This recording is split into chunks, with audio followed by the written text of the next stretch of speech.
Claro que sí. El contraalmirante Fernando Farías Laguna, señalado de ser uno de los líderes de la red de huachicol fiscal, sí será deportado a México en las próximas horas o en estos días desde Argentina, lo menciona la presidenta, a pesar de que los abogados defensores de este señor digan que no quiere regresar a México porque teme por su vida. De los temas que están ahí en la mesa para abordar precisamente con los miembros de esta mesa de seguridad que tanto respetamos y admiramos aquí en Sin Censura. Saludo al flamante Premio Nacional de Periodismo, un hombre que lleva más de 50 años en el periodismo y que está estrenando libro, el maestro Pepe Rebeles, más de 50 años en el periodismo y sigue publicando y sigue escribiendo. Ya llegó el maestro Pepe Rebeles, ya llegó el abogado César Gutiérrez Priego, que también trae fresquecita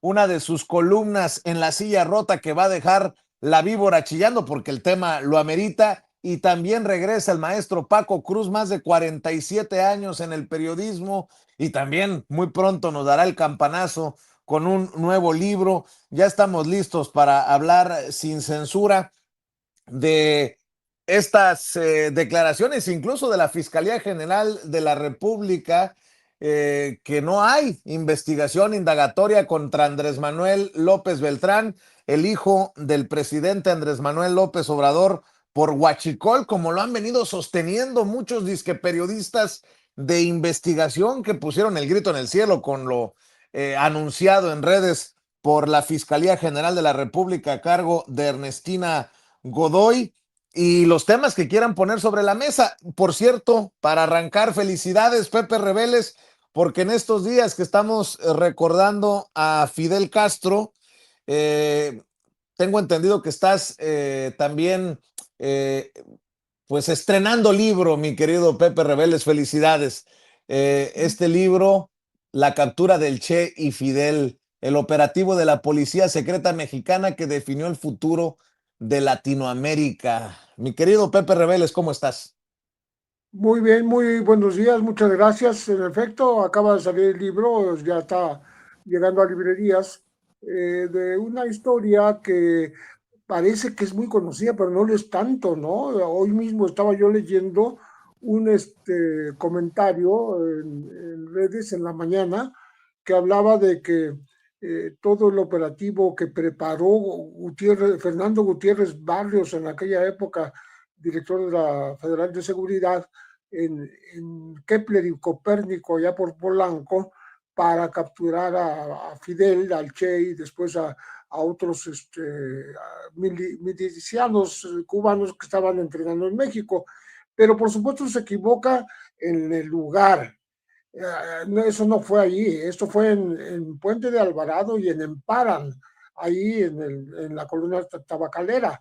Y no fue un operativo preparado por Gutiérrez Barrios, fue una casualidad de que otros compañeros de Gutiérrez Barrios en la DFS, el capitán Fausto Morales Juárez sobre todo, habían ido a un café cercano y cuando iban pasando se toparon con una balacera que había efectivamente contra Fidel Castro dos de sus acompañantes, Universo Sánchez y Ramiro Valdés, en esa calle y estaban pues a punto de ser asesinados por agentes mexicanos del servicio secreto y agentes de Batista que vinieron de Cuba específicamente para matar a los milicianos, porque sabían que estaban acá en México entrenando. Entonces, todo esto ocurrió en Puente de Alvarado y en Paran, y ahí además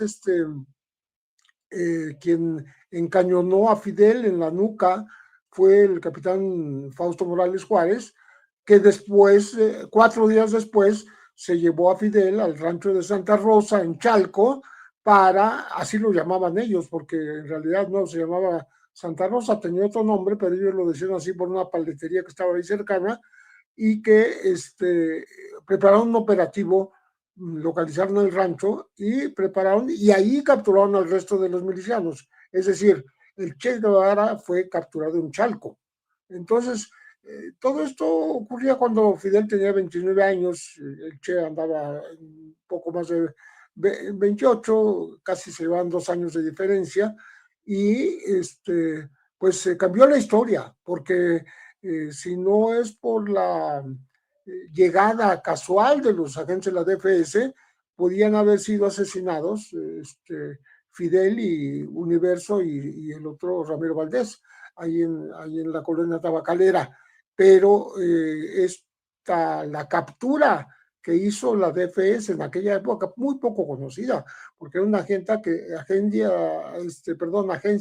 que fundó el presidente alemán en 1947, tenía 8 años de haber sido formada, al servicio del presidente de la República, era nuestra especie del FBI mexicano, ¿no?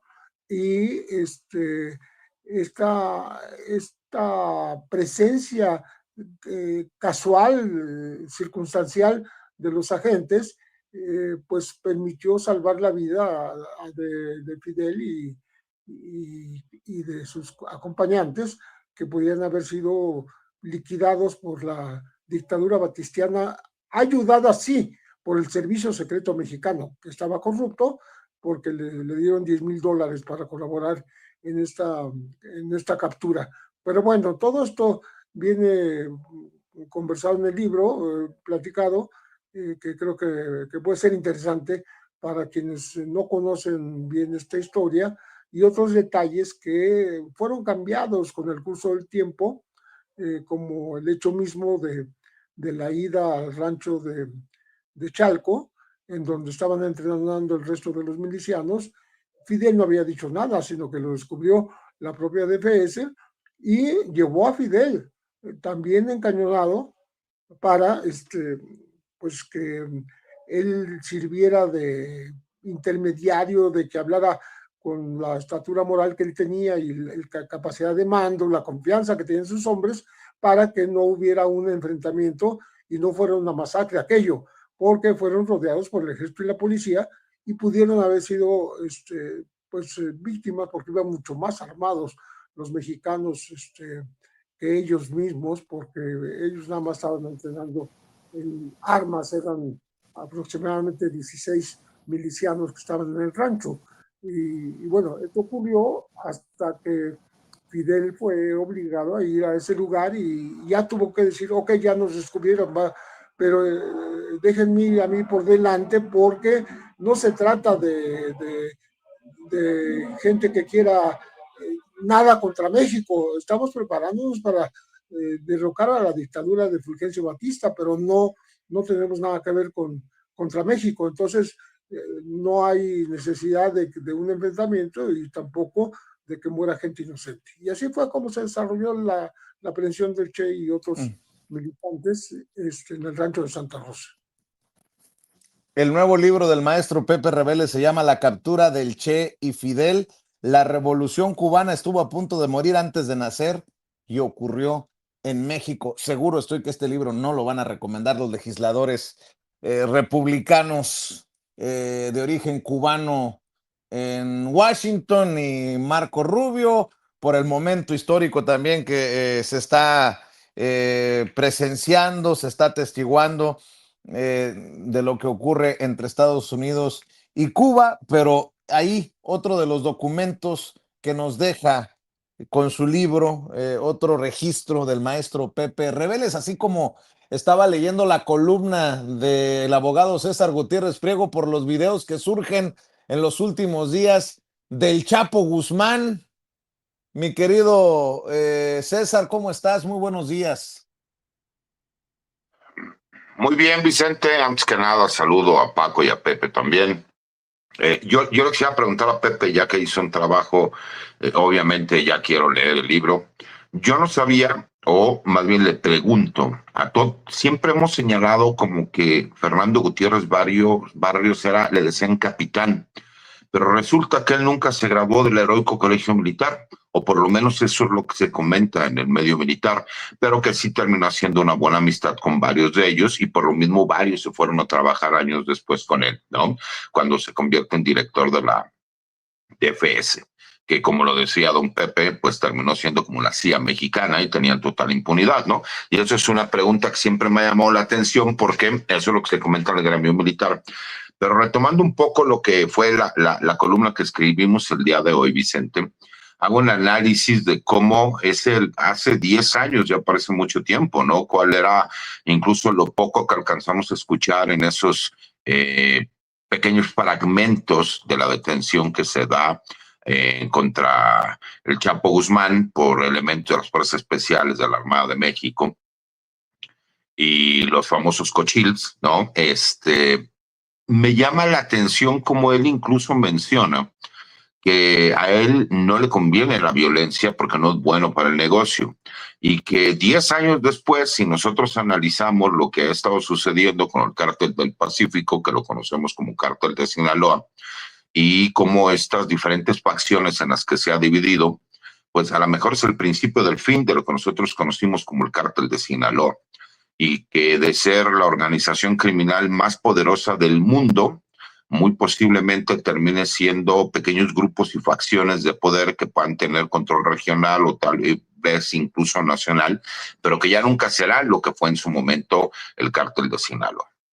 Y paradójicamente, la gran ventaja que han tenido es que el duelo que existe en estos momentos de colaboración entre los Chapos y los Mayos, ¿no? Por más que se quiera manejar que no hubo una colaboración con el Mayo Zambada, desde el hecho de que él se haya declarado culpable, me parece que en sí ya es una negociación. Y que tiene que ver incluso con los familiares que tienen en México y la forma de reacción que va a tener el gobierno de los Estados Unidos en contra de estos líderes criminales.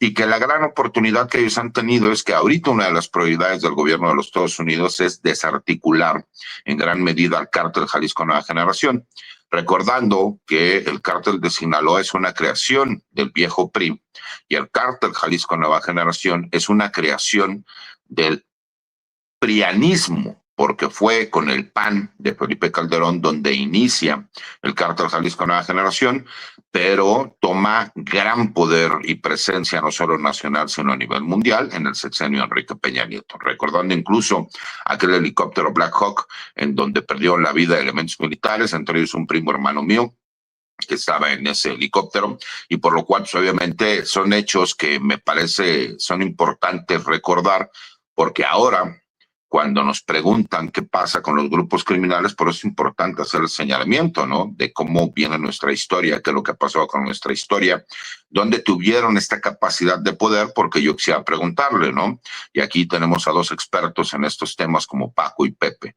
Es imposible que un grupo de personas que se dedican de forma reiterada a cometer delitos y que nosotros podemos considerar como delincuencia organizada, puedan alcanzar tal magnitud de poder político, de poder regional, de poder armamentista, sin el apoyo de los gobiernos, no solo municipales y estatales, sino a nivel federal y el contubernio que existe con autoridades de diferentes países, entre ellos de Estados Unidos. Entonces, un poquito explicar, ¿no? Cómo a 10 años de la detención del Chapo Guzmán, cómo se ve el panorama el día de hoy para el cártel de Sinaloa y qué tan distinto, ¿no? Es ese cártel de Sinaloa hace 10 años al día de hoy, que me parece estamos viendo la extinción de lo que fue en su momento el grupo más poderoso del crimen organizado a nivel mundial.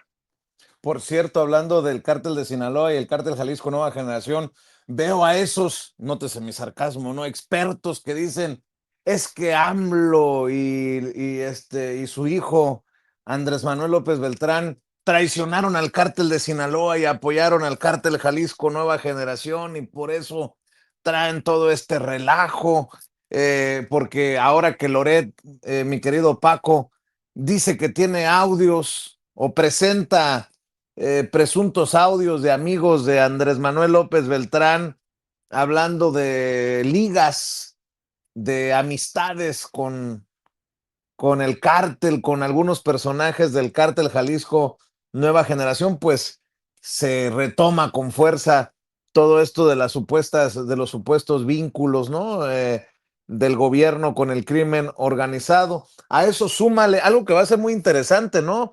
La llegada a México, la repatriación desde Argentina de este personaje de la Marina, que está siendo señalado de ser uno de los cabecillas del huachicol fiscal. Dicen algunos, tiemblan los hijos de López Obrador. Pues desde que está temblando López Obrador, ya yo creo que le dio Parkinson, digo con mucho respeto, lo digo en tono sarcástico y burlón. Pero mi querido Paco, hay muchos temitas, muchos temotas en la mesa. Vicente, Pepe, César, a ver, fíjate, primero es que sí, todo va junto, pero yo quiero resaltar, dices, Loret dice que tiene muchas cosas, es un tipo que inventa siempre, ha inventado capos, ¿por qué no va a inventar otras cosas? Pero la cuestión es que hoy, para mí, la presidenta Claudia Sheinbaum Pardo les concedió el derecho a mentir. Para mí, hoy es la derrota total de la mañanera. Cuando Dalila Escobar le plantea lo de los nombres, que para mí, yo insisto, ayer lo platicamos ayer, no fue una lista, sino una forma de actuar de la prensa cuando la presidenta le dice, bueno, pues si no quieren que se publiquen nombres, que no se publiquen. Entonces la presidenta está concediendo su derrota, la derrota de la mañanera. Y entonces yo pregunto, entonces la presidenta Claudia Sheinbaum Pardo les va a ir a preguntar qué se puede publicar o qué no se puede publicar. Es peligrosísimo lo que pasó hoy, Vicente, en la mañanera, porque primero lo discutimos, lo platicamos ayer. Luisa María Alcalde de Luján no se preparó para ese trabajo que hizo. Luisa María Alcalde de Luján, en aquella conferencia que dio la semana pasada, explicó bien cómo operaban las redes de amplificación de mensajes contra la 4T. E hizo una demostración muy práctica, muy sencilla, cómo personajes como Joaquín López Dóriga generan contenidos y otros como ellos lo replican. Estuvo muy bien. Pero el problema es que Luisa María Alcalde aceptó una entrevista con Joaquín López Dóriga y no se preparó. No se preparó, pero además, yo te lo dije, dio la impresión de que ella no hizo el trabajo. Lo leyó como autómata. Fue con Joaquín López Dóriga y la aplastó Joaquín López Dóriga, hay que decirlo, porque tiene un colmillo retorcido. La aplastó y Luisa María Alcalde no supo qué decir. Cuando hizo un excelente trabajo, bueno, ahora sé que no lo hizo ella, justamente por eso que pasó con López Dóriga.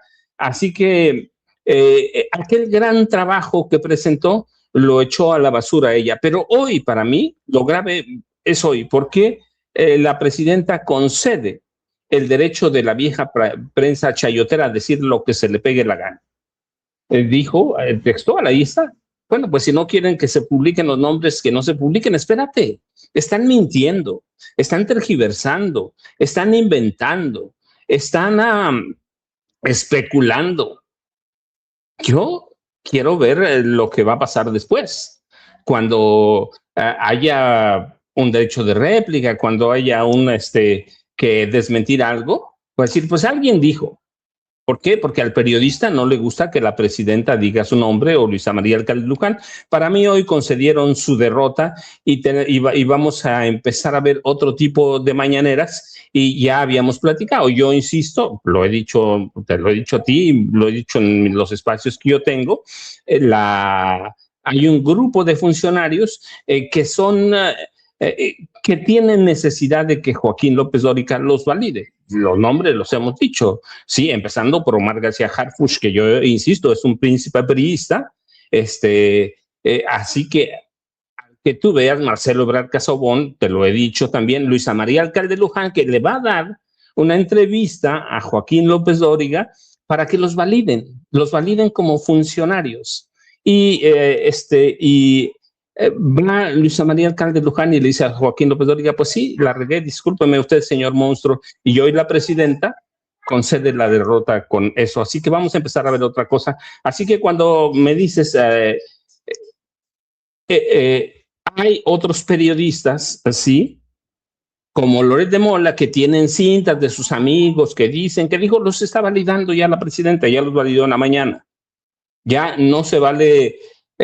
si mañana Loret de Mola se queja porque la presidenta está diciendo su nombre, va a tener razón. porque hoy la presidenta dijo, bueno, si no quieren que digan sus nombres, no los decimos. Así que para mí es peligroso y lo que digamos, yo te lo decía desde ayer con lo de Luisa María Alcalde Luján, pues ¿qué podemos nosotros decir si ellos los están validando? Si la presidenta hoy dice, bueno, pues si los periodistas, no lo dijo así, yo ya lo reparafraseo, dice, si los periodistas chayoteros no quieren que se digan sus nombres, pues no se van a decir los nombres. Entonces, ¿cómo vamos a saber, me pregunto yo, quién miente, quién tergiversa, quién difunde este ecosistema de noticias falsas? Lo que pasó hoy fue muy peligroso, Vicente, en la mañanera, porque la presidenta prácticamente dobló las manos frente a Dalila Escobar, con una simple pregunta,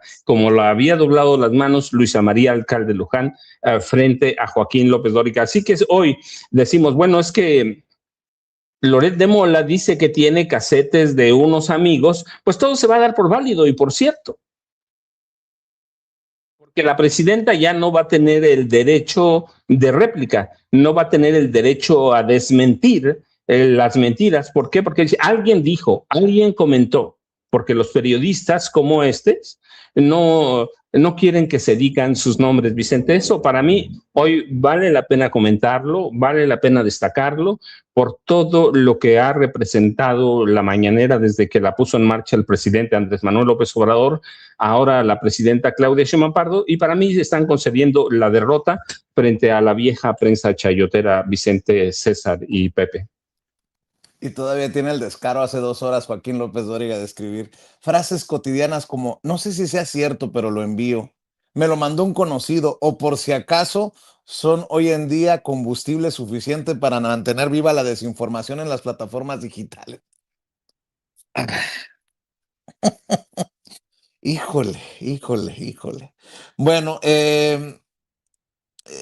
este caso de Fernando Farías Laguna, que es requerido por el Juzgado de Distrito Especializado en el Sistema Penal Acusatorio del Estado de México por una causa de delincuencia organizada con fines de cometer delitos en materia de hidrocarburos, creo que puede destapar la cloaca, puede ser importante en este caso de Huachicol, tanto que se está hablando ahora de Huachicol por Ernesto Rufo Appel, por el propio Cabeza de Vaca, que ha estado hablando también del tema. Mi querido Pepe Reveles, por donde le quieras entrar, maestro. Bueno, parece que es una acusación relevante, ya formal, contra Fernando Farías Laguna, el contraalmirante, porque se había mencionado mucho tiempo, no solo a él, sino a otros mandos de la Marina, como partícipes del negocio del Huachicol. Finalmente aterriza esto en una orden de aprehensión, una traída desde Argentina, donde se fue a refugiar Farías Laguna, de tal manera que pueden aclararse muchas cosas de cómo operaba toda esta red, como tú dices con toda claridad, ¿no? De que involucraba también en su momento ha involucrado también al exgobernador Rufo Appel en Baja California. Entonces, todo esto hace que el tema del huachicol se convierta en algo tan importante, tan relevante como pues el propio narcotráfico, porque aquí se trata del tráfico de combustible, del paso a través de la frontera de combustible de manera ilegal, en el caso de Rufo, por ejemplo, que reportaba mucho menos cantidad, menos del 10% de lo que realmente estaba transportando, con lo cual causó daño al erario por más de 4,000 millones de pesos. Entonces estamos hablando de una cadena de complicidades, pues porque ahí las aduanas tendrían que ver también en la no revisión correcta y detallada de lo que transportaban los tanques desde los Estados Unidos hacia México, ¿no? Contrabando de combustible. Esto creo que va a llevar a investigaciones de más profundidad, y sobre todo porque está el propósito del gobierno de hacerlo. No importa que haya ocurrido en este o en el sexenio anterior.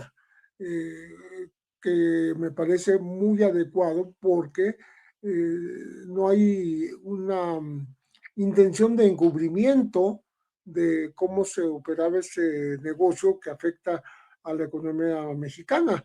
Y entonces, el hecho de que se investigue si ocurrió en los gobiernos de la 4T, pues también hay que investigarlo. No quiere decir que sean puros y, y totalmente libres de corrupción. También hay este tipo de movimientos internacionales que hacen que el gobierno mexicano pues sufra en su economía y además pues tenga esta impunidad en la comisión de este tipo de delitos. Me gustaría un poco distraerla, nada más para hacer un par de aclaraciones respecto de lo que preguntaba el licenciado César. Con respecto a la presunta captura no presunta, la captura que hubo de Fidel Castro y después del Che, no hubo la intervención personal de Fernando Gutiérrez Barrios. Fernando Gutiérrez Barrios fue convertido en una especie de leyenda por parte de mucha gente diciendo que él había preparado un operativo para capturarlos. No es cierto, todo fue totalmente casual y en otro lugar de donde se quiere ubicar esta captura. Ya cuando estuvieron presos tanto Fidel como el Che Guevara, él, vamos a decir que se comportó de manera muy amable, incluso hizo un reporte por escrito que está en los archivos de la DFS, en donde dice que realmente estaban luchando contra la dictadura de Batista, que se vinieron a México porque pues dónde iban a entrenar, ¿no? Después de que había sido liberado Fidel, por ejemplo, pues de la cárcel tras el asalto al cuartel Moncada en el 53, pero llegó a México en 1955, y cómo se conocieron aquí él y Ernesto Che Guevara, que no se conocieron en México, en la casa en Paran 46, ahí en la Tabacalera. Entonces sí Gutiérrez Barrios era el líder de la DFS, porque formó parte de una generación de 11 elementos del heroico colegio militar, en donde todos ellos fueron formados, y el presidente Miguel Alemán tomó a toda esa generación y la convirtió en esta policía, pues que en esa época era secreta, ¿no? La Dirección Federal de Seguridad, y en efecto, Fidel y el Che fueron de alguna manera después favorecidos por el propio Gutiérrez Barrios, pero ya estando capturados. Él no tuvo nada que ver con la captura. Y fueron haciéndose amigos, y Gutiérrez Barrios con el cambio, con el tiempo fue cambiando de opinión respecto de la estatura, del tipo de persona que eran estos revolucionarios cubanos, que no querían hacer nada contra México, pero que tenían pues muchas casas de seguridad. Por supuesto que tenían armas, aunque él disminuye la importancia del arsenal que realmente tenían, porque les surtía todas estas armas, incluso armas largas y con miras telescópicas. Don Antonio del Conde, dueño de una armería que estaba ahí en las calles de Revillagigedo, pero él minimiza la posibilidad del armamento, y también minimiza vamos a decir, la interferencia de los cubanos con el gobierno mexicano.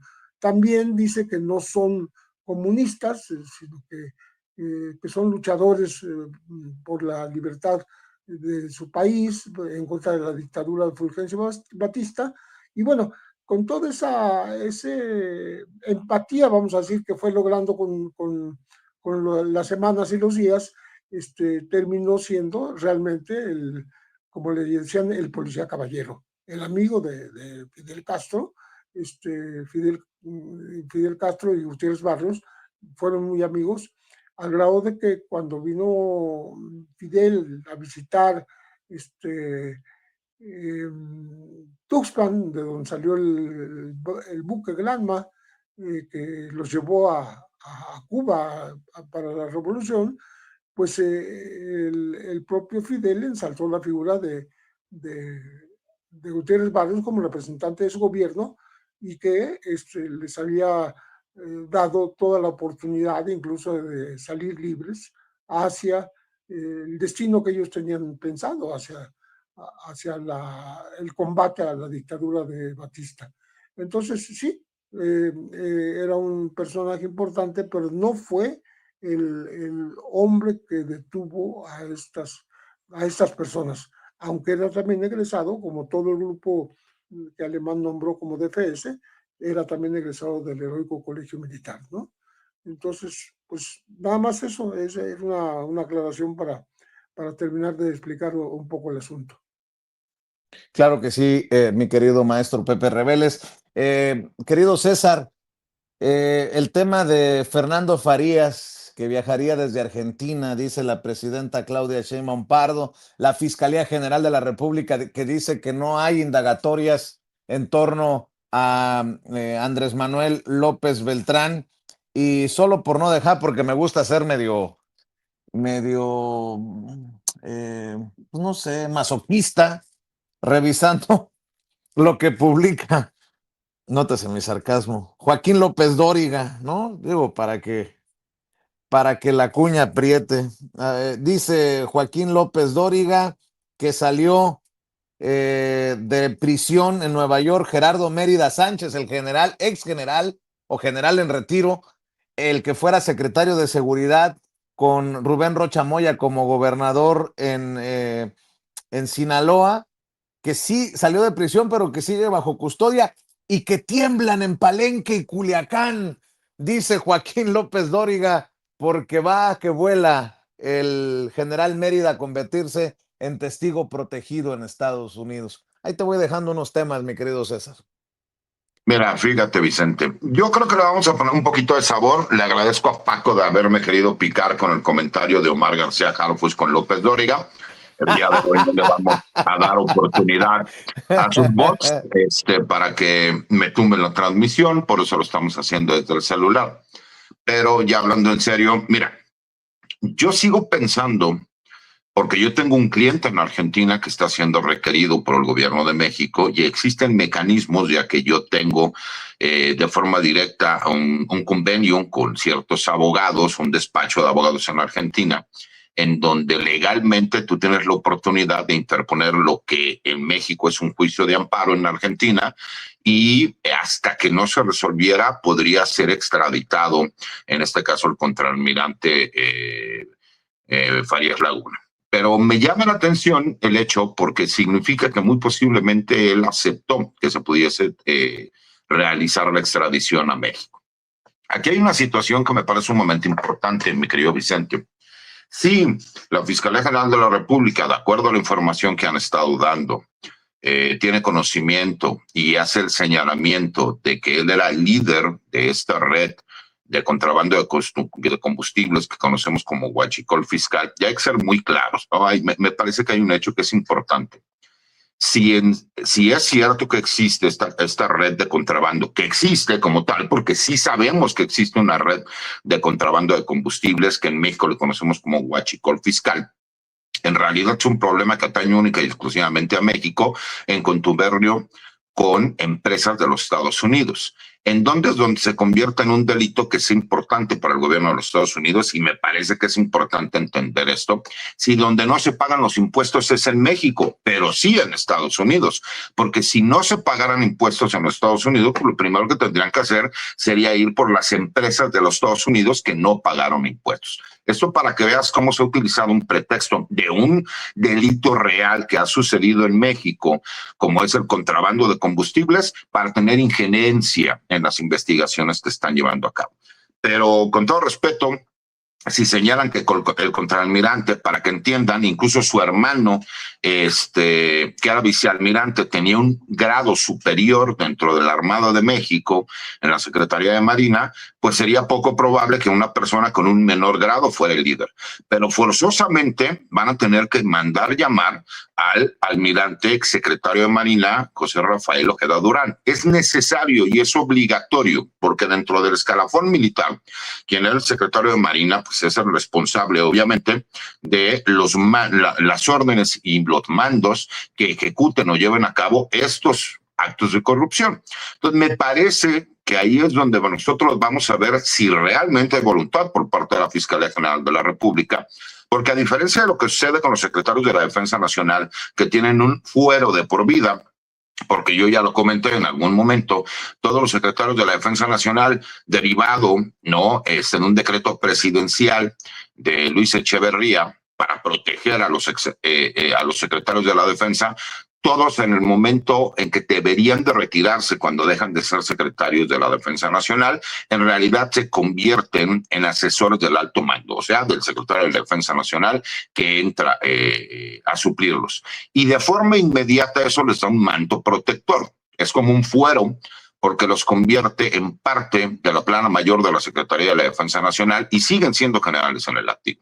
Es una realidad que nadie puede ver. Lo mismo no sucede en la Secretaría de Marina. Entonces sí tendría la obligación Rafael Ojeda Durán de presentarse en estas acusaciones, imputaciones que hay en contra de los almirantes Farías Laguna. Y ahí es donde vamos a ver si realmente hay la voluntad por parte de la Fiscalía General de la República, porque el exsecretario de Marina forzosamente tiene responsabilidades por acción o por omisión. Y eso me parece que se podría convertir en un gran escándalo, ¿no? Incluso el día de ayer, en diversos medios de comunicación, en algunas entrevistas que me realizaron, me preguntaban, ¿no?, sobre el retiro de visa de Andrés Manuel López Beltrán. Y yo les decía, Andy, y yo sé que a él no le gusta que le digan Andy, pero yo creo que Andy es su marca, ¿no? Así como en su momento al expresidente López Obrador le decían Peje, y que él con una capacidad política impresionante les dijo, sí Peje, pero no Peje Lagarto, le dio la vuelta y fue su marca, al grado de que hoy vemos pejecitos, ¿no? Creo que Andrés Manuel López Beltrán, su marca es Andy, ¿no? Pero sigo pensando que el que debería de ser político es José Ramón, porque creo que José Ramón tiene esa chispa que te contagia, me parece que tiene una gran capacidad, pero pues a lo mejor algunas personas lo pueden malinterpretar, pero es una percepción muy personal, ¿no? En mi caso, ¿no?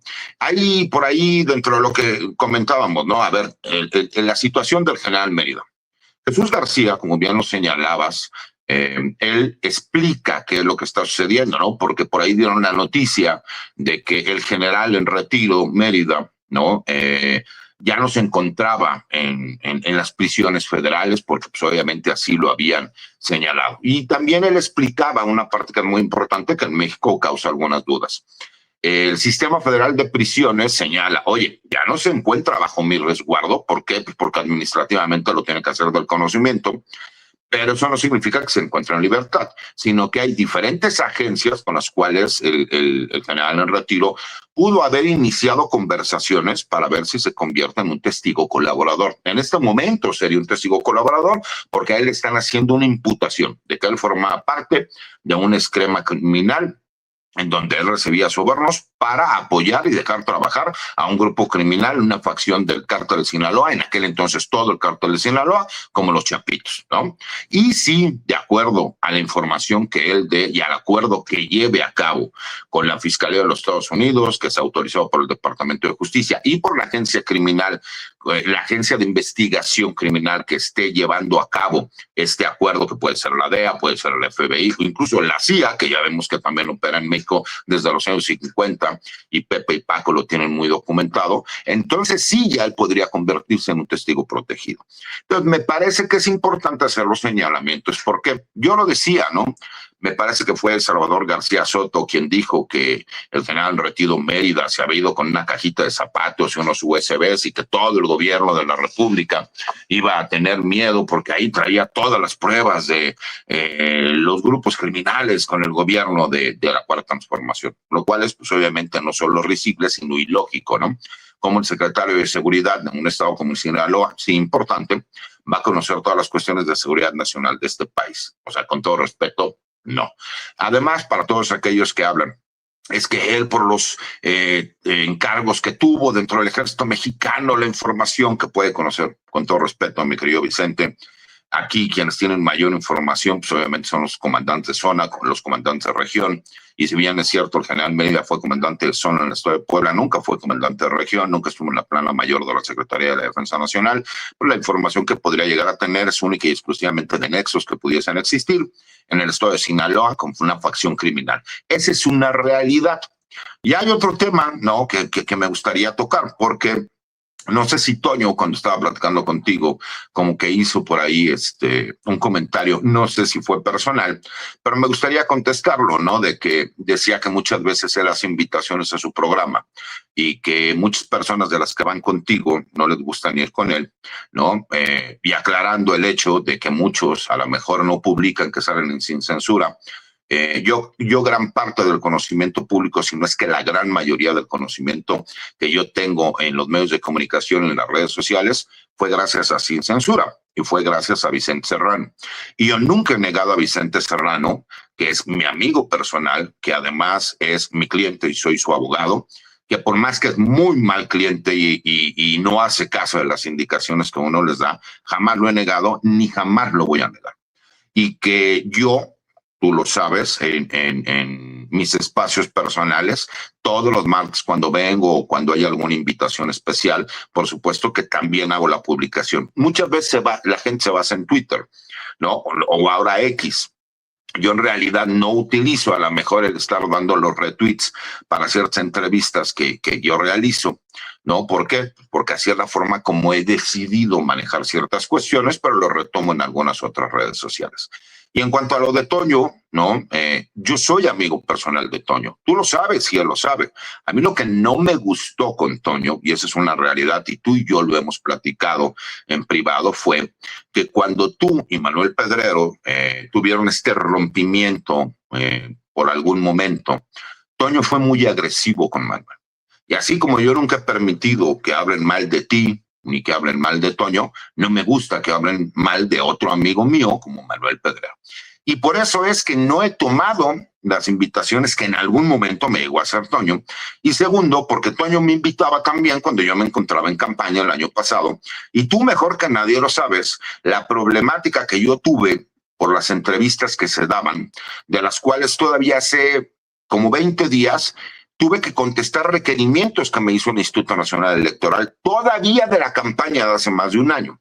Entonces, es nada más en ese sentido, yo no tengo ningún problema. Toño es mi amigo, sabe el cariño que yo tengo con su familia, pero no me gustaron las formas. Así como no me gusta que hablen mal de mis amigos y que de broma lo digo con Paco, ¿no? Porque yo soy amigo personal de Omar García Harfuch, con todo y que tengo más de 6 meses que ni siquiera un mensaje nos mandamos. El último creo que fue en febrero, cuando es su cumpleaños. Eso no quita que yo jamás voy a negar ni a mis amigos ni de dónde vengo. Y para mí es un orgullo formar parte de la familia Sin Censura, sin importar lo que puedan pensar los demás. Soy un hombre de izquierda. Toda mi vida voy a seguir siendo un hombre de izquierda.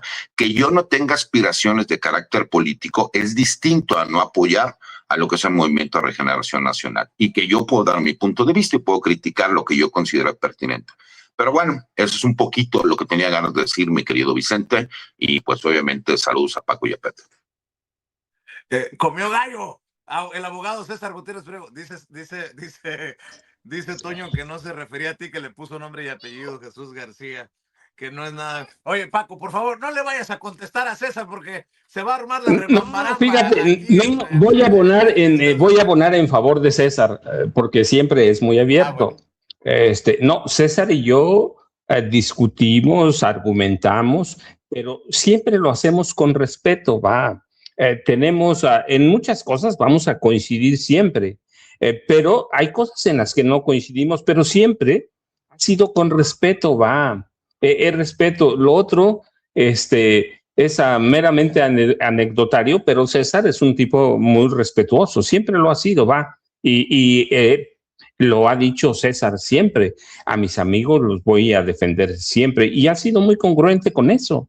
Entonces yo siempre voy a respetar eso, pero en el caso conmigo digo, no, es que siempre hemos sostenido discusiones, charlas, todo lo que sea, pero argumentando y siempre que de pronto se pueden calentar un poco las cosas, pero la verdad es que primero son mínimas, pero segundo, entendemos el respeto de cada quien por lo que pasa. Cada uno tiene su forma de pensar, de preparación, para que la gente sepa.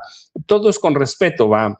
Y lo que pasa con Toño, bueno, yo les voy a decir algo, que el problema, a mí a veces me preguntan muchas veces, ¿por qué no pongo un canal? Yo les voy a decir, confesar uno, primero porque no me gusta, la verdad, pero segundo, el problema es que damos vueltas a los mismos informantes, todos, a las mismas invitaciones, todo, y para mí, se los confieso, para mí de pronto eso es algo muy raro, sí, es algo muy raro, entonces pero entiendo mucho lo que dice César y abono eso. Y luego otro, fíjense, quiero a propósito, sí. Oye, Paco, antes de que digas una cosa, y el más cuerdo de todos, Pepe Rebeles, que ni cuentas en redes sociales tiene, dice, ¿de qué estarán hablando? Que no sé de qué me hablan, él no se mete ni en X, ni en Facebook, ni en nada que se le parezca. No, fíjate, es que quiero comentar otro tema que pasa inadvertido en este país y pasa en muchos. Ayer dio a conocer Editorial o Ediciones era el cierre de su ciclo como empresa. Y de pronto parece que no es importante, pero es una editorial muy importante. En ella publicaron Elena Poniatowska, Carlos Monsiváis. Hay que ver hoy la nota de La Jornada, sí, Octavio Paz. Pero 66 años prácticamente estuvo publicando. Y ayer dio a conocer en un comunicado el cierre de Ediciones Era. Es el comunicado de Ediciones Era. Cierra y es una pena porque es producto, yo digo, de una cosa, de que en este país no hay cultura de la lectura. Así que la editorial agradeció ayer en esta carta la preferencia que tuvieron con ella, pero para mí es triste que una editorial como era desaparezca en un país al que si algo le urge es la lectura Vicente, Pepe y César. Y yo hoy me quedo con esa noticia de sabor amargo, triste, porque muchas veces escuchamos muchas cosas, pero nunca leemos. Y lo digo con respeto para todo mundo. Nunca leemos y el cierre para mí, que publico libros para Pepe, seguramente para ti y para César también, el cierre de una editorial, cualquiera que sea, siempre es una pena porque van a dejarse de publicar libros en un país al que tanta falta le hace leer. Vicente, yo ya sabes, @ Paco Cruz Jiménez en X, antes Twitter, Francisco Cruz Jiménez en Facebook, a las 5 de la tarde mi videocharlas cruzadas en los canales de Julio Astillero y nos vemos mañana tempranito como todos los días. Bueno, antes de que te vayas, Paco, y antes de que nos dé también sus redes sociales, el querido César, esto es importante. A lo mejor no sale del mismo presupuesto, pero yo he sido crítico de por qué se le da publicidad oficial a tal o cual medio. En el caso de Radio Fórmula, que es lo que me genera cierta situación en el hígado, porque están todos los personajes que de a tiro por viaje están siendo desmentidos. Mira qué tristeza que cierra una editorial cuando lo que se necesitan son apostarle más precisamente a la publicación de libros. Hoy que estamos hablando del nuevo libro del maestro Pepe Rebeles, ¿no? O sea, sí, claro que tiene que llevarnos a la reflexión, por lo menos, a la reflexión. Yo no sé si sea tema del gobierno rescatar o no una editorial, no lo sé, pero sí es para la reflexión, para el debate. Nada más quiero, si me permiten, pedirles una opinión corta a los tres sobre este debate de si el haber sido mencionados era un ataque a la libertad de expresión o a la libertad de prensa, así como lo han intentado vender los periodistas, obviamente señalados, que se hacen los tontos, pero saben que tergiversan, saben que mienten abiertamente en ocasiones, saben pues qué papel han asumido, aunque no les sean honestos a sus audiencias.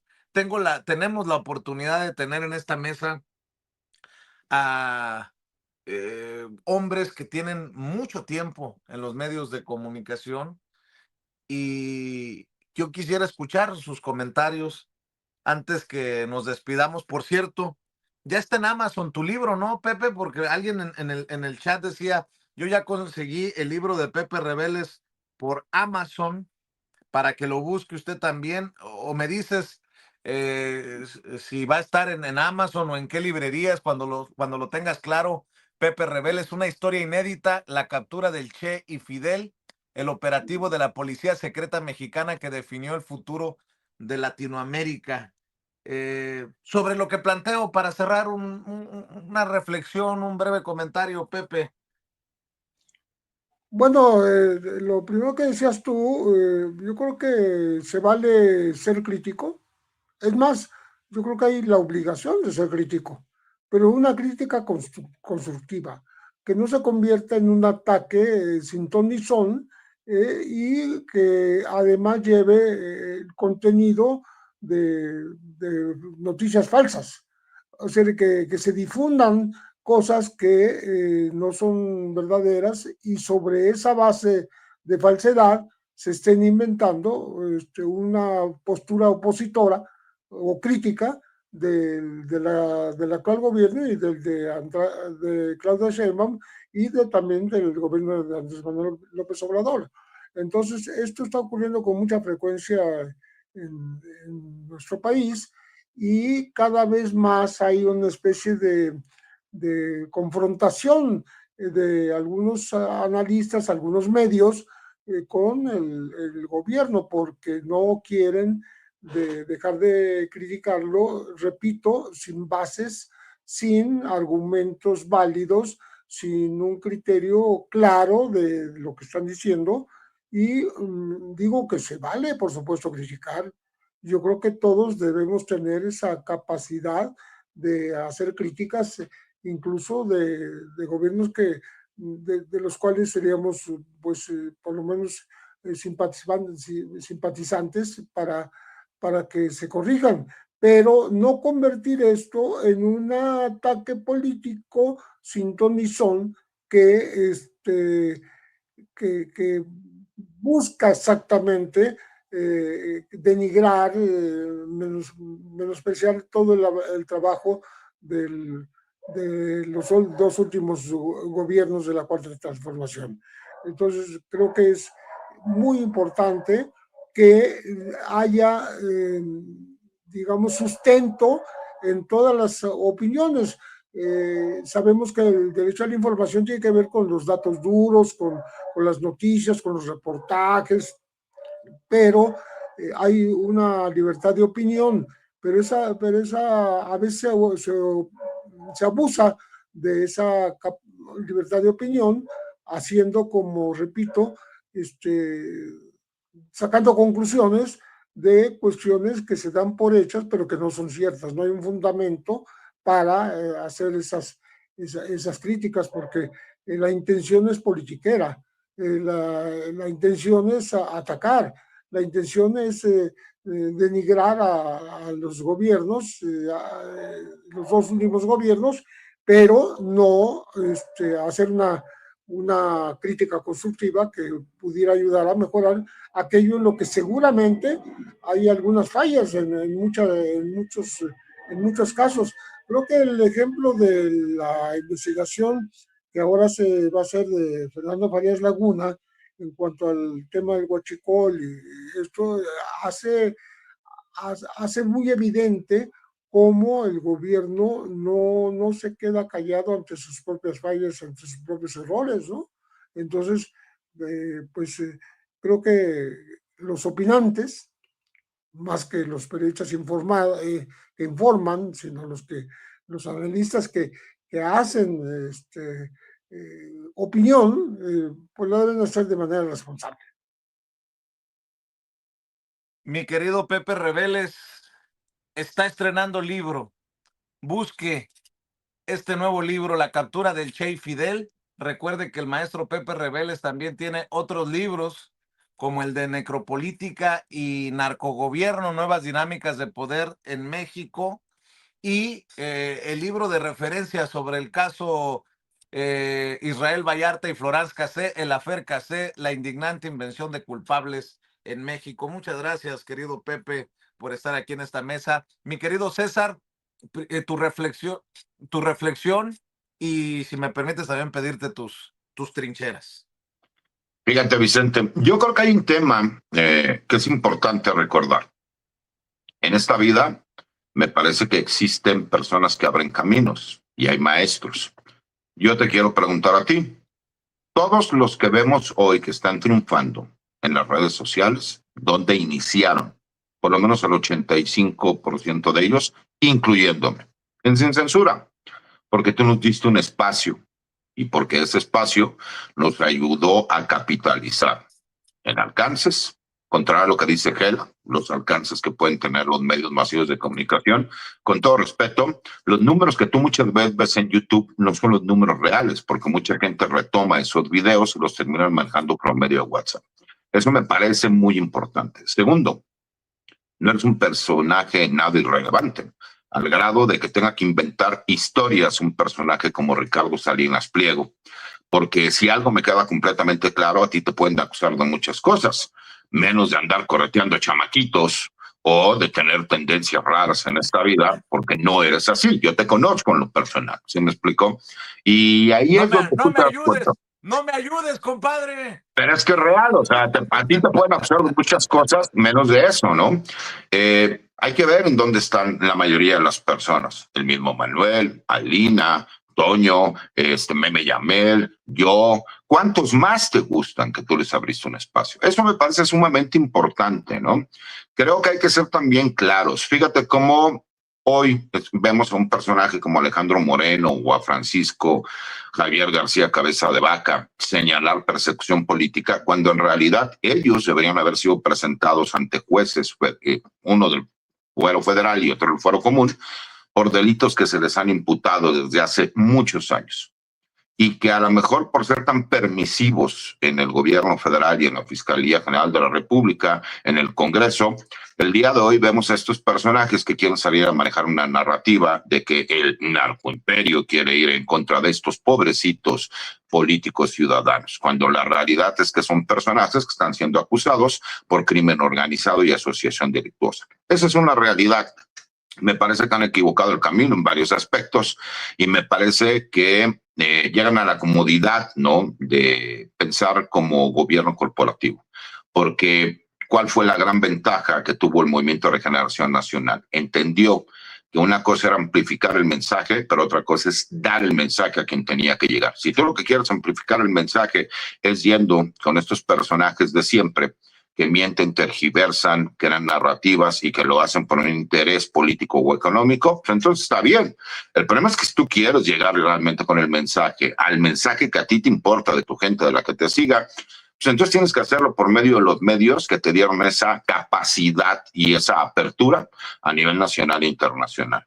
Nadie puede negar que tu programa Sin Censura, y en específico Vicente Serrano, que yo te lo he dicho siempre, el problema de Sin Censura es que muchos somos de la familia Sin Censura, pero Sin Censura, sin Vicente Serrano, no es Sin Censura. Tú, estando en Sin Censura todos los días, la amplificación que tú le das es impresionante. Y eso me parece que es muy importante. Y también, ¿no?, hay que entender, y la gente también tiene que entender, nosotros podemos ser críticos. Yo, ¿por qué no puedo ser crítico, no? Yo puedo ser crítico de la parte que a mí me ha correspondido, la parte que a mí me ha tocado. Yo he sido muy prudente en ciertos temas. Por ejemplo, no he querido hablar de la Suprema Corte de Justicia porque como fui candidato y tuve posibilidades de haber entrado como ministro de la Corte, he sido muy prudente. Pero cuando me preguntan mi opinión, por supuesto que la voy a dar. ¿Por qué? Pues porque me dio esa oportunidad de participar y a lo mejor por eso no llegué, porque yo hubiera sido completamente distinto, porque estoy harto de la corrupción que se da, el que no exista justicia y se siga aplicando la legalidad, porque la justicia y la legalidad son temas que me parecen muy importantes, mi querido amigo, y siempre va a ser mi amigo. independientemente de lo que sea. Te mando un abrazo fuerte, le mando un abrazo con mucho cariño a Pepe. No le voy a pedir que me autografíe mi libro, me lo voy a llevar a comer para que no solo se tome una fotografía, sino me platique como solamente él sabe platicar. Y por supuesto a Paco, como siempre, un abrazo con mucho cariño. Él sabe el respeto que le tengo y que aunque podemos tener debates acalorados, siempre son con fundamentos, siempre es con datos y siempre es con mucho respeto. Les mando un abrazo y agradecido con todas las personas que nos ven y nos escuchan. Tus redes y tus columnas, César. Que me vean en mi casa, que es Sin Censura, todos los martes, mi querido Vicente. Y en mis redes los mandamos también que vengan a Sin Censura a vernos todos los martes, que es mi casa. Te mando un abrazo, César. Gracias por tu generosidad. Paco, para cerrar una reflexión. Vicente, pues yo lo digo desde el día que lo dijo Luisa María Alcalde Luján, para mí hizo un excelente, o quien se lo haya hecho, un excelente trabajo porque nos mostró cómo operan las conspiraciones, los financiamientos clandestinos. Ella no lo puso así, pero eso es la realidad. Cómo alguien coloca un tema y los demás lo amplifican porque comparten intereses, porque intereses políticos, porque odian a la 4T, por todo. Lo hizo bastante bien. ¿Deben darse nombres? Sí, sino qué chiste tiene hacer un programa como esto. Viola la libertad de expresión, no. Periodista debe decir la verdad. Y el día que miente hay que desmentirlo. El día que especula hay que decirlo. El día que distribuye noticias falsas hay que decirlo también. Para mí estaba muy bien. Estaba muy bien. El trabajo, insisto, yo escuchándola y luego releyendo lo que yo escribí sobre eso, digo, es que estaba muy bien. El problema es que siempre hay que defender tu trabajo. Y si no lo sabes, capitulas como pasó con Luisa María Alcalde Luján, u hoy como la presidenta Claudia Sheinbaum Pardo. Pero la libertad de expresión no te da derecho a mentir, no te da derecho a tergiversar, no te da derecho a publicar noticias falsas ni a especular, a menos que lo digas claramente en una columna de opinión. Esta es mi opinión o una especulación basada en estos hechos, lo puedes argumentar, pero que digas esa especulación y que no lo presentes como una noticia, que en este país muchas cosas ya se acostumbraron, esos viejos periodistas que se nombran, empezando por Joaquín López Dóriga, se acostumbraron a presentar propaganda como si fuera noticia. Eso no se debe permitir nunca, Vicente. Yo cuando escribo un libro sé que me pueden demandar y lo acepto porque esas son las reglas de decir la verdad. Yo ya sabes, @Paco Cruz Jiménez en X, en Twitter, Francisco Cruz Jiménez en Facebook, a las 5 de la tarde en los canales de Julio Astillero con mi videocharla. Pepe, un abrazote, de veras me da mucho gusto, tú lo sabes. César, también igual un abrazote y nos vemos, Vicente, mañana muy temprano. Gracias, Pepe. Gracias, Paco. Nos vemos en la próxima semana, Pepe. Mañana temprano, querido Paco. Y bueno, pues déjeme ver, voy a Barcelona, España,